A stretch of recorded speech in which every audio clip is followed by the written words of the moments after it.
Балақай, бүгінгі тыңдайтын ертегі дүниеден не күшті.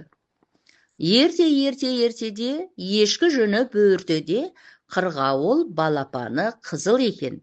Түрі сондай қызық екен. Мұзға тайып жығылыпты. Сонда мұздан сұрапты. Мұз, мұз, мені құлататындай неден күшті болдың? Мен күшті болсам, күннің жылуына ерер медім? Күн, сен неден күшті болдың? Мен күшті болсам, бұлтқа бетімді жапқызар ма едім?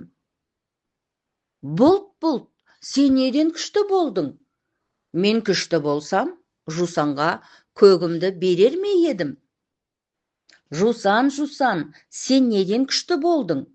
Мен күшті болсам, қошақанға бүрімді жегізер ме едім? Қошақан, сен неден күшті болдың? Мен күшті болсам, қасқырға жегізер ме едім? Қасқыр, сен неден күшті болдың? Мен күшті болсам, мергенге атқызар ма едім? Мерген, сен неден күшті болдың? Мен күшті болсам, мылтығымның бауын тышқанға қиғызар ма едім? Тышқан, сен неден күшті болдың? Мен күшті болсам, інімдегі бидайымды құмырсқа тасып әкетер ме еді? Құмырсқа, сен неден күшті болдың?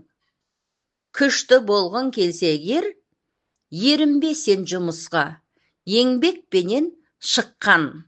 Менің атым Құмырсқа.